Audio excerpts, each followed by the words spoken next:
Welcome, Aquarius, to the month of August 2018. I'm Megan of North Star Astrology, and this is another general transits reading for those of you born with your sun, moon, and or rising signs in the 11th zodiacal sign of Aquarius, the water bringer or water bearer, bringing Pisces into being. Okay, so the month starts out with the moon trailing or overlapping from July 31st and on into August 1st in Pisces, which then opposes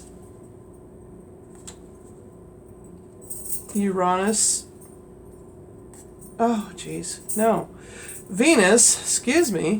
which then opposes Venus in Virgo.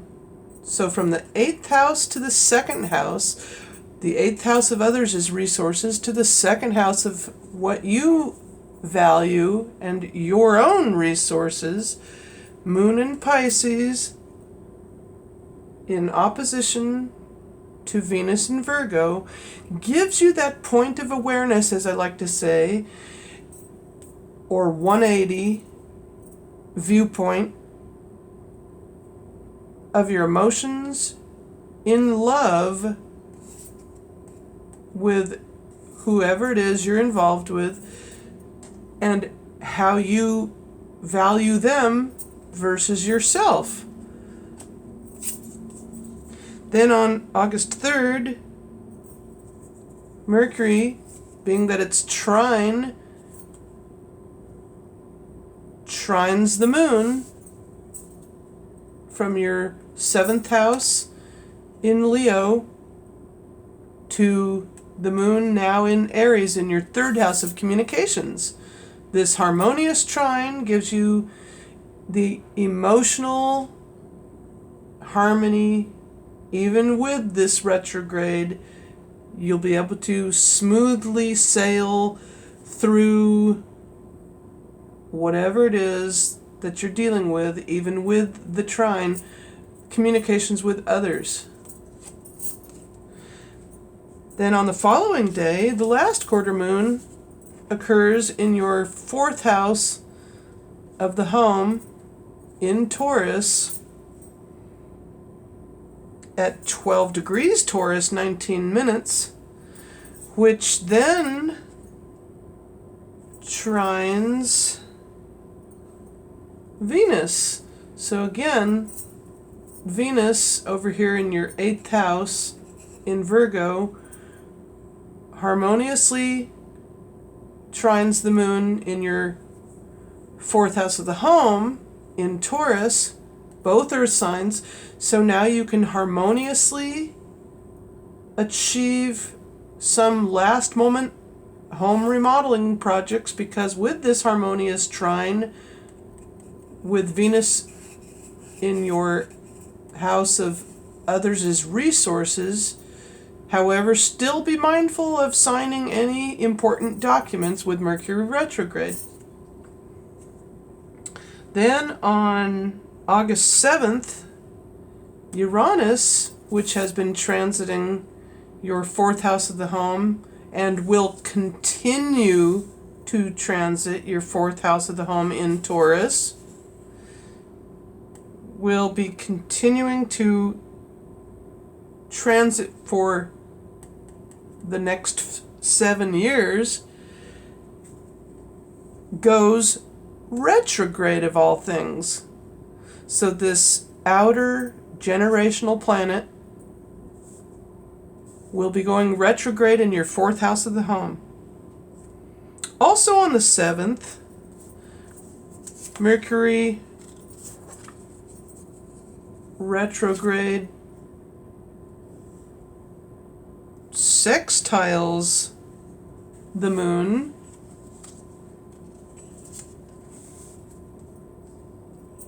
once the moon goes into your 5th house of romance and creativity in Gemini.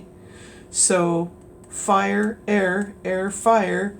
This positive sextile between the moon in your 5th house of romance and Mercury in your 7th house of others, or the other relationship, significant others, or new romances at this positive time in the month. Then on August 9th, Pluto in your 12th house of the subconscious mind and dreams, opposes the moon once the moon goes into your 6th house of work, health, and service given in Cancer. So with this moon opposition Pluto, or with Pluto in Capricorn, very deep delving planet of Pluto in the earthy sign of Capricorn, in your subconscious, the house of the subconscious mind, in opposition with the moon in your 6th house, you may very well come to become aware emotionally and be able to transform something either about your health or in the workplace. Then on August 11th, the new moon occurs in your 7th house, along with the sun in Leo, at 18 degrees Leo, 42 minutes. At which point, the partial solar eclipse happens. So on August 11th, not only is there a new moon in Leo, but the partial solar eclipse occurs. So something on August 11th will be positively affecting your 7th house of relationships in new ways. Then on August 13th, Mars leaves Aquarius and enters Capricorn in your 12th house of the subconscious mind, the first planet ingress of the month. Then on the following day, Mars trines the moon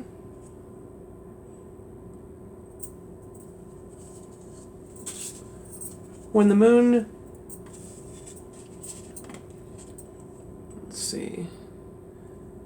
goes into your 8th house in Virgo and harmoniously trines Mars in Capricorn. A very harmonious trine between your emotional constructs of what you value about others or others as resources in a very harmonious flow to the action planet in your 12th house of the subconscious mind. So maybe you're seeking good quality psychological help and it's benefiting or it's fruitful. Then on August 16th, the moon squares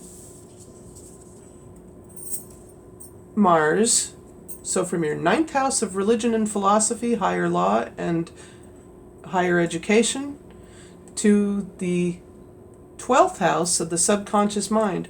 Actually, also this is the higher mind. The 9th house has to do with the higher mind, so it's squaring Mars. The moon is squaring Mars in your 12th house of the subconscious mind. Then on August 18th, the first quarter moon occurs in your 10th house of career and public standing in Scorpio,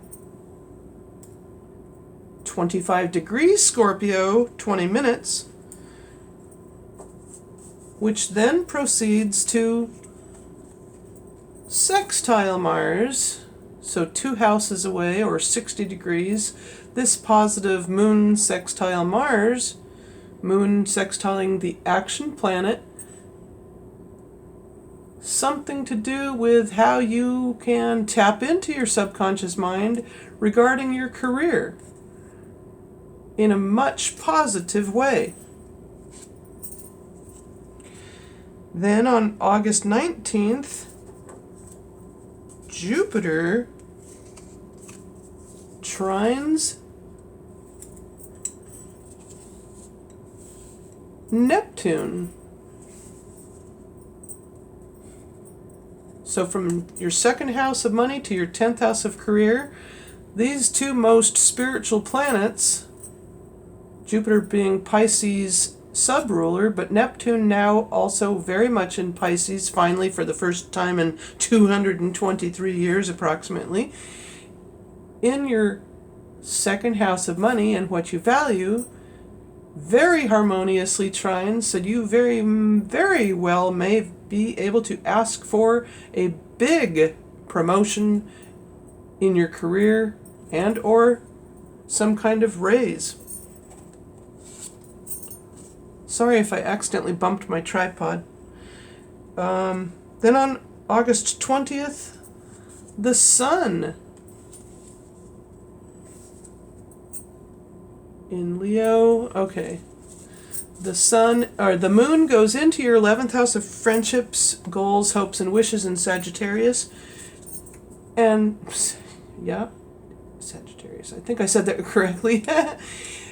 The Sun trines the Moon. So from your 7th house of relationships and your to your 11th house of friendships, this very harmonious trine between the largest luminary to the Moon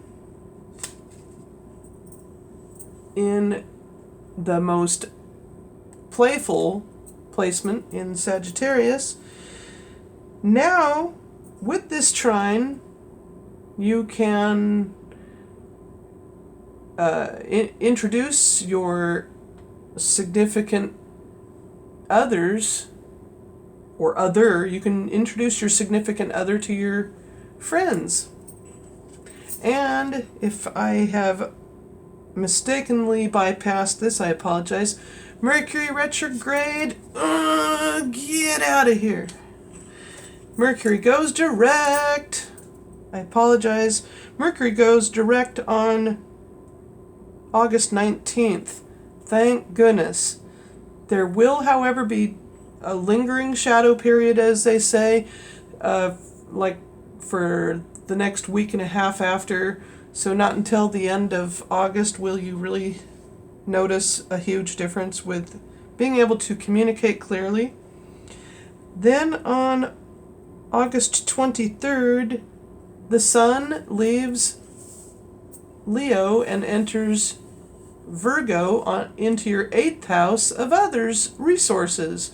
So here again, now you have the Sun in a very good, down-to-earth, common sense placement, but going into your 8th house of others' resources, which will help Neptune over here in a big way, as Neptune is sometimes a bit reticent in asking for money or receiving that kind of money, but this is also very spiritual